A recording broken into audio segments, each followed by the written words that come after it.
Walter Delaney arrived in Noctem Haven with a burdened heart and a weary soul.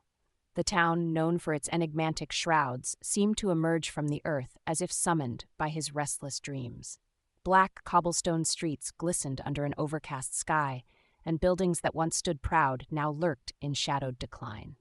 Yet, there was a peculiar allure to the place, an unspoken call that drew Walter deeper into its heart. The centerpiece of this mysterious locale was the Noctem Haven carnival, a spectacle of surreal beauty and silent dread. It appeared as if overnight, an ethereal construct of winding tents and billowing smoke. In the dusk, shimmering hints of color flared from gaps in tent flaps, teasing the marvels within. Walter approached hesitantly, feeling the stirrings of a forgotten thrill as he crossed the threshold into this curious world. Each tent housed its own wonders.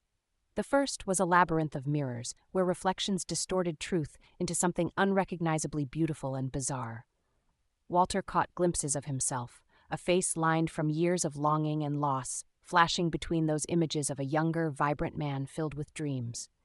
He turned away from his past, stepping into the next tent. This one held an aviary of dreams, where birds of iridescent plumage flitted in graceful arcs above patrons' heads. Their wings whispered secrets in tones of twilight hues, and though they offered peace to some, Walter found them an unsettling reminder of long-forgotten ambitions and unfulfilled promises. He moved onward, not daring to linger long in any one place, lest he succumb to the haunting echoes they stirred. Walter continued through the carnival's maze, a silent storyteller weaving between realms of reality and fantastical deceit. He found solace in a shadowed corner, an unusually understated stall housing the creations of an artisan. Trinkets lay scattered on velvet cloth, pocket watches that ticked backward, compasses pointing toward destiny rather than direction, and curiosities that promised wonders beyond comprehension. Behind the table stood a figure draped in dark velvet robes.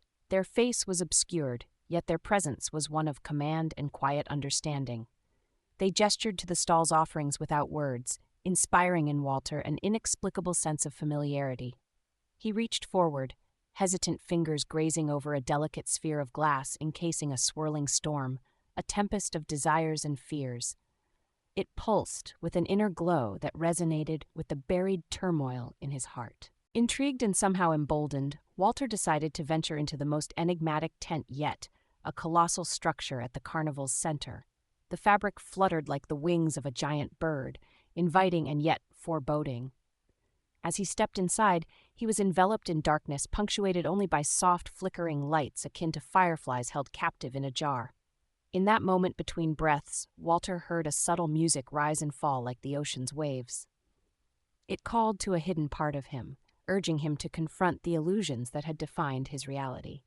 The tent whispered promises of transformation and truth, beckoning him to relinquish all he thought he knew.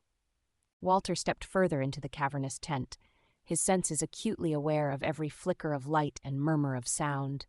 As his eyes adjusted to the dim glow, he saw a stage emerging from the shadows.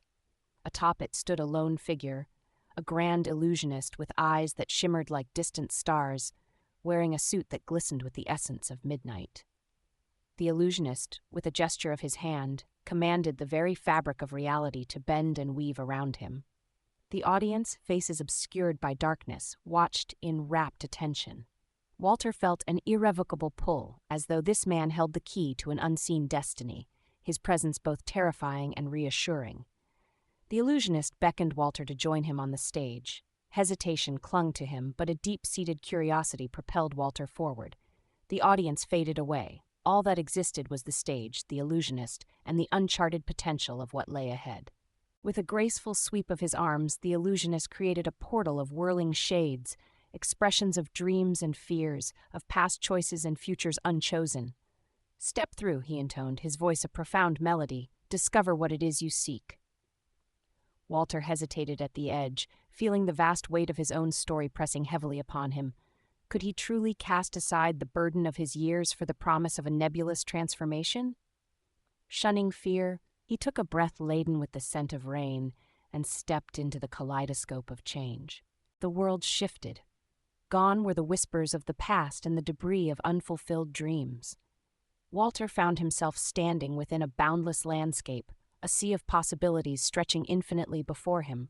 Colors danced across the sky, silhouettes of potential paths forked beneath his feet, inviting exploration. It was a place beyond constructed reality, where the nature of his existence was malleable and resonated with energies both gentle and fierce. He understood then, this was a realm not of conclusion but of inception. The stage, the illusions, each had been a guide leading him to confront more than his past, to embrace the limitless facets of who he could become. With newfound clarity, Walter realized that he was no longer confined by the linear bounds of his journey. Every step he took would birth new realities, and in each, a piece of his soul would find expression.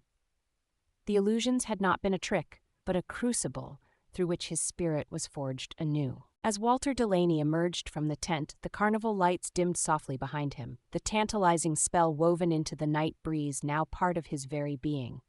The dawn began its gentle ascent on Noctem Haven, painting the town in hues of dawn's early promise, where reality and dream unfurled together. The carnival stood silent, a testament to possibilities beyond the veneer of ordinary life, a sanctuary for those daring to seek the depths of their heart's truest desires.